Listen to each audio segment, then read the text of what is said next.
We asked Rik Emmett, the Beatles or the Stones? I'm John Beaudin from Rock History Music. Keep in mind, the entire conversation with Rik is available on our sister channel, Rock History Book. There'll be links in the description to that and the podcast. Here's Rik Emmett. Ronald Wilson, right. Does he still own and play his Framus? What is that? Framus, yeah. I don't have the Ackermans anymore. I do have a Framus. That brown one there, that's an AZ-10. Attila Zoller was the guy that's why it's AZ. And they were only in Europe. I think there were probably only about 2 or 3 that came to North America. And I bought that guitar in 1976 for $275. And I just got it redone. And if you tried to buy one online right now, they're about 12 grand US because they're rare. So that's the only Framus that I own right there, that AZ-10. But I don't have the Ackermans anymore. One of them I sold when my kids were going to college. And the other one I think I traded it in at one point on something. I don't know. I can't remember. But I had 2 of them. I think I owned 3 Ackermans during my career. One of them wasn't very good. 2 of them were incredible. One of them was unbelievable. It was my number 1 guitar. Like the solo that I played at the US Festival was on an Ackerman. And that was a great, great guitar. But I had that refinished and I sold it probably around 1991. So many people send me clips of the US Festival. They'll always say, after you and I talk, you know, if I ever mention you at all, or after talking to Mike, they'll send me clips of that. Don Baird, ask him about the Canadian cover crew. Oh yeah, okay. And Don Baird's a keyboard player. He's a very, very good one. There's a guy named John Carroll, and he and his wife do this little thing where they like to take songs from the 70s, and I think they're even going back into the 60s now. And they started with Canadian tunes. So the first one I played on was an old Lighthouse tune. Pretty lady, I love you, and I know, you know what? And I played guitar, and then they shoot you with their phone so that they can put like a video with 20 of these screens, and they put them up on YouTube. And they're building this little thing, and they call it the Canadian Cover Crew. And now I've played on a few of them. I don't think I've played on all of them, but if I'm around, there was a couple where they asked me. I have a guitar back here. Am I going to be able to find it? Lean out of the way. There's that little guitar right there. That one there. That's a sitar guitar.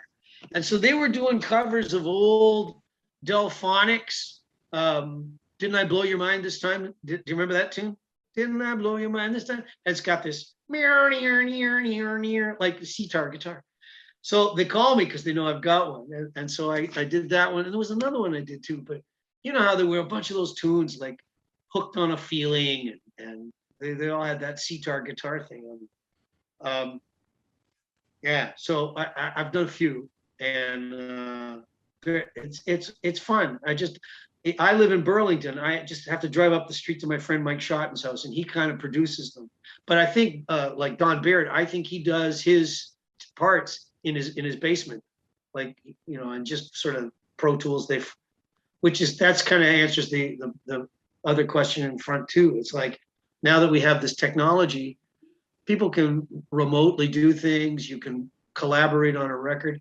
I sang Cleopatra Records asked me to do a vocal. They were doing a Pink Floyd tribute, and I sang Wish You Were Here on this Pink Floyd tribute album that they put out. And the guitar player on the session was Joe Satriani, and the drummer was Carmen Appice. And it's like, I go, all right, like that's nice company to keep. I don't mind throwing my name around with those kind of names. But did I ever meet those guys? Did I actually ever play with them? I did not. No. I went up the street to my friend's place and did the vocal there. El Capitan Dixon, Carl Dixon, says, what's his best memory of skating with the Rock and Roll All-Star Hockey Club? Okay, well, I'm going to tell one that Carl's in because I love this story. Carl knew these guys. Like, I was not a hockey player. I was a pylon holding a stick, but some of these guys were pretty good. And Carl wasn't too bad. He was all right. He was a defenseman, I think. But Carl knew some of these old, like, we would play games that were charity games against Leafs alumni or, whatever. the firemen, like just wherever they could find a game. So I think we were playing the Leafs Old Timers, but Carl knew these guys, and he knew in particular Jack Valaket, who was this big, tall guy. That Valaket, I remember watching him, as a Leaf fan on TV, and he was big, tall, strong kind of center guy.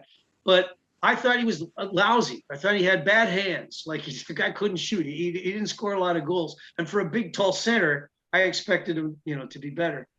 But I didn't know the guy. So now we're doing this thing, and it's warm up, and they're skating around, and we've come out of the dressing room, and I'm standing beside Carl, and Carl's got his water bottle, and he puts it up on the dasher of the board, and he sees Valaket, and Valaket's kind of coming around and coming up to center ice and going to come across the ice towards us, and he's yelling at him, and he's going like, "Hey, Jack!" And he's giving him a hard time, and Valaket's got a puck on his stick, and he comes close to the boards and he flicks it.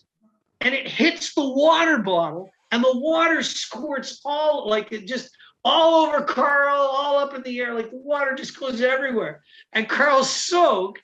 And I'm thinking, holy shit, Valaket was able to hit something this big. Like he never did that in a game, goddammit. He scored. So now now Valaket's, Carl's yelling at him as he goes back down around.